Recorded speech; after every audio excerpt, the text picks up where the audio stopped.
baada ya vijana wenye tamaa kupigwa tena na Kalynda, maana wanapigwa kila kona, wanapigwa kila baada ya miezi, wanapigwa tu. Kwa hiyo hapa kinachotokea ni nini? Hapa nawazungumzia ITV kama ITV. ITV kama ITV wametia aibu taifa, wametia aibu utangazaji, wametia aibu katika kila section. ITV kama ITV nilishasema muda mrefu sana, wamepromoti matapeli na waliendelea kupromoti matapeli mpaka basi. Tena nakumbuka jana ndio sikuona tangazo lao kwenye hiki kipindi cha Kumekucha michezo asubuhi. Nikawa najiuliza imekuaje hili tangazo mbona silioni? Nikajua wamejirekebisha. Kumbe ndio ulikuwa muda wa Kalynda kukimbia. Nyinyi ambao mnajipa matumaini, nyinyi ambao mnajipa moyo kwamba Kalynda haijatoka Jumatatu sijui, hakuna iko kitu. Kama ungekuwa unataka kufanya kitu chochote, wangetoa promise, wangetoa alert, wangetoa kitu chochote kuwajulisha kwamba kuna kitu kinachoendelea. Lakini kwa hali iliyopo mmeshalizwa. Wale ambao walopiga pesa that's okay, lakini wengi ambao waliingia kwa tamaa, ndo hii shida sasa inaanza. Hebu tuangalie hapa walichokuwa wanaongea wa jamaa. Anyway, tunashukuru sana Kalynda e-commerce company kwa kuwa pamoja nasi. Tunashukuru sana na tunakushauri na wewe nenda uende ukawekeze mkuu. Hawa ni waendeshaji wa biashara wa kimataifa. Sasa hakuna kitu kibaya katika mambo ya finance kama mtu ambaye hayupo expert wa finance kutoa ushauri wa uwekezaji. Hawa jamaa wanatoa ushauri wa uwekezaji kwa mtu wa kawaida, mtu ambaye hajui chochote kuhusiana na uwekezaji.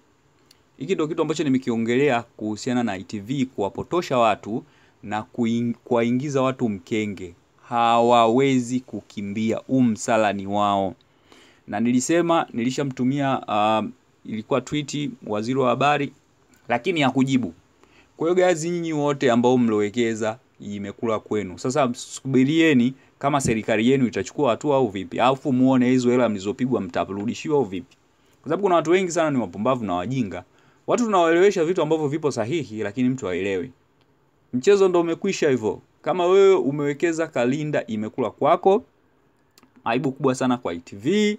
Wamesupport, wamepromote kwa muda wa almost 2 to 3 months matapeli, wakati wao wenyewe wanajifanya wao ni kampuni ambayo inajali ukweli. Walitoaga kipindi cha QNet, wanawatapeli watu. Wao wenyewe ndio wamekuwa mstari wa mbele kupromote matapeli. Shame on you.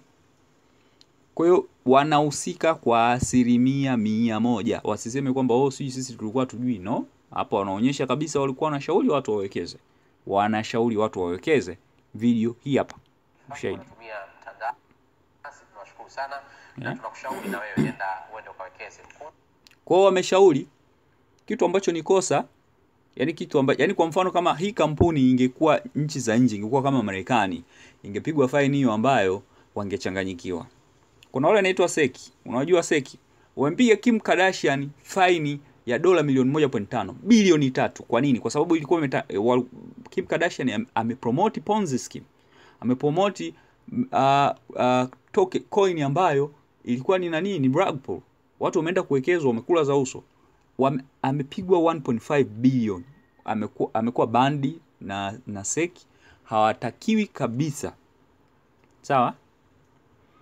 Ile ni wanaita Security Executive Commission ambayo inazuia nani yoyote kuhusiana na ni sawa sana sisi ambao ni CMSA, lakini CMSA yetu sisi I don't know kama inaweza ikachukua uamuzi wowote kwenye haya maswala. Sijajua waziri wa habari kama atachukua wowote, lakini watu wengi wamepigwa za uso kwa sababu ya TV. Okay guys, have a nice day. Na poleni sana wote ambao mmewekeza huko Kalynda.